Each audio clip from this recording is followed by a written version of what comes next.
هلو أصدقاء كرتونيتا. بيبدأ فيلمنا مع بنوتة صغيرة اسمها ميرابيل، وهي قاعدة مع جدتها وبتحكي لها عن الشمعة اللي منورة قدامها وإنها تبقى مصدر السحر والمعجزات اللي هما فيه. وبتحكي لها قصة الشمعة من البداية لما قررت الجدة والجد بيترو يهربوا من القرية بسبب الحروب والصراعات، وقرر وقتها الجد بيترو إنه يضحي بنفسه عشان يوهبهم الشمعة السحرية اللي قدرت توفر لهم بيت مسحور عشان يقدروا يعيشوا فيه.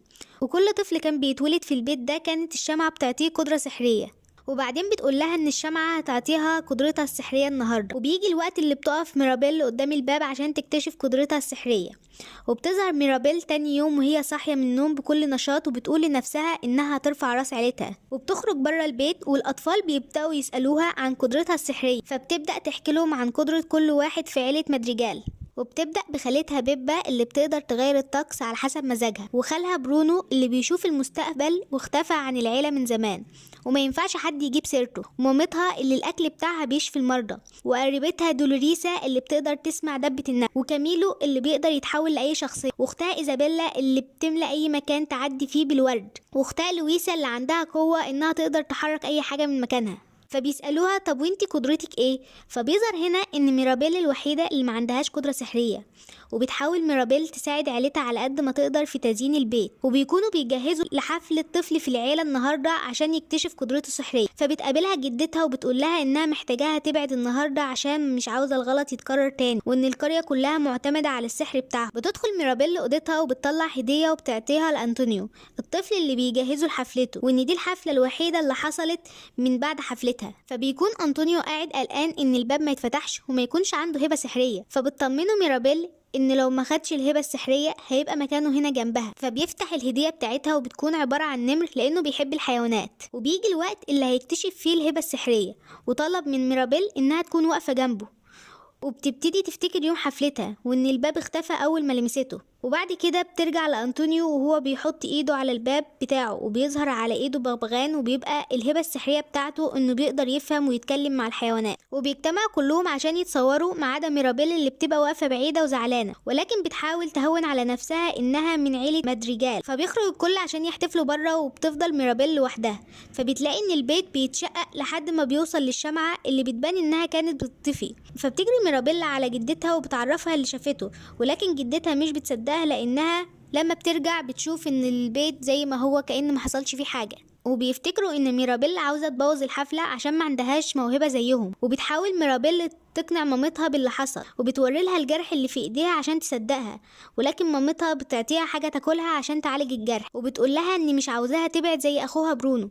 فبتروح ميرابيل اوضتها وبيفضل شكل الحيطة وهي بتتشقق قدامها في دماغها، فبتقوم وتروح عشان تطمن عليه. ولما بتقرب بتسمع جدتها وهي بتتكلم مع جوزها عن الشروخ اللي ظهرت، وان ده معناه ان قوتهم بتضعف وانه ممكن يخسروا البيت، وبتطلب منه انه لو سمعها يحاول يساعدها انها تنقذ عيلتها. وبعد ما بتسمع ميرابيل كلام جدتها بتقول انها لازم تنقذ المعجزة، ولكن مش بتبقى عارفة تبدأ منين. فبتروح عند دولوريسا عشان هي الوحيدة اللي عارفة كل حاجة عن المعجزة، فبتقول لها ان هي بس اللي قلقانة عن السحر، وان لويسا عينها طول الليل كانت بترف وشكلها قلقانة من حاجة.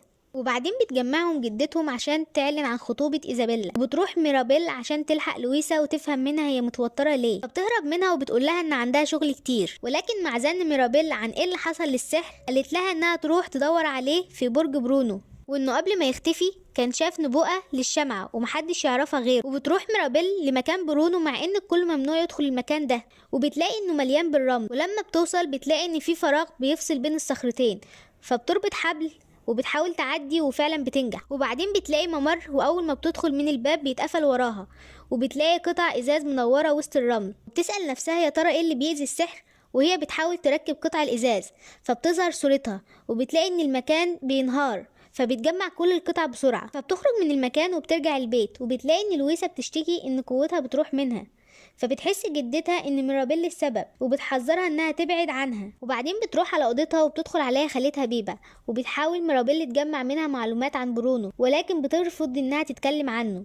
فبتجمع ميرابيل القطع وبيظهر عليها انها واقفه والبيت كان وراها وفيه شكوك. فبيدخل عليها ابوها فجأة وبتفضل تحكي له عن اللي حصل معاها، فبيقول لها انها ما تجيبش سيرة لحد، ولكن دولوريسا بتسمعهم من ورا الباب. وبعدين بيبدأ العشاء اللي معمول عشان خطوبة إيزابيلا، وبتفضل تراقب ميرابيل دولوريسا، وبتلاحظ ميرابيل إن الأرض بتتشقق وبتحاول تخفيها عشان اليوم ما يبص، ولكن بتقول دولوريسا إن اللي بيحصل ده عشان ميرابيلا رجعت تدور ورا برونو تاني. فبتتعصب جدتها وبتقول إن السحر لسه قوي، وبتقفل الباب ورا الناس، وبتروح ميرابيل ورا الفيران لأنهم سرقوا منها القطع الإزاز المنورة، وبتمشي وراهم لحد ما بيدخلوا نفق ضيق. فبتلاقي شخص بياخد الازاز وبيجري، وهي بتحاول تلحقه وبتتعلق على خشبه وبتكون هتقع، ولكن بيمد ايده ليها وبيلحقها، وبيكون الشخص ده هو برونو. وبتسأله هو بعد عنهم ليه، فبيقول لها ان قوته ما كانتش بتساعد العيلة، ولكن هو لسه بيحبهم.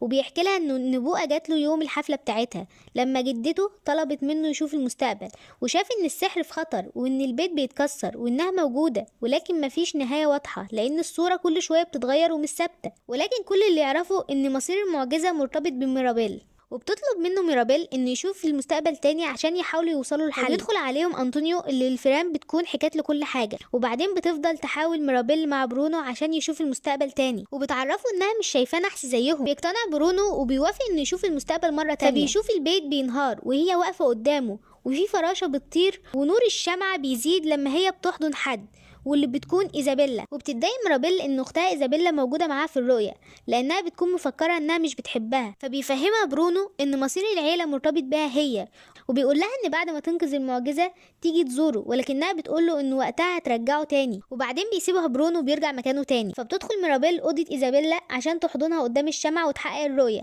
ولكن إيزابيلا مش بترضى وبتقول لها انها بوظت خطوبتها وانها السبب في كل حاجه بتحصل، وبتطردها بره الأوضة. فبتقول لها ميرابيل إنها أنانية ومش بتحب غير نفسها. فبترد عليها إيزابيلا وتقول لها إن طول الوقت بتحاول تبقى مثالية لدرجة إنها كانت هتتجوز واحد مش عاوزاه عشان خاطر العيلة، وبتفهم إن السحر ساعدها إنها تبوظ خطوبتها عشان هي مش بتحبه.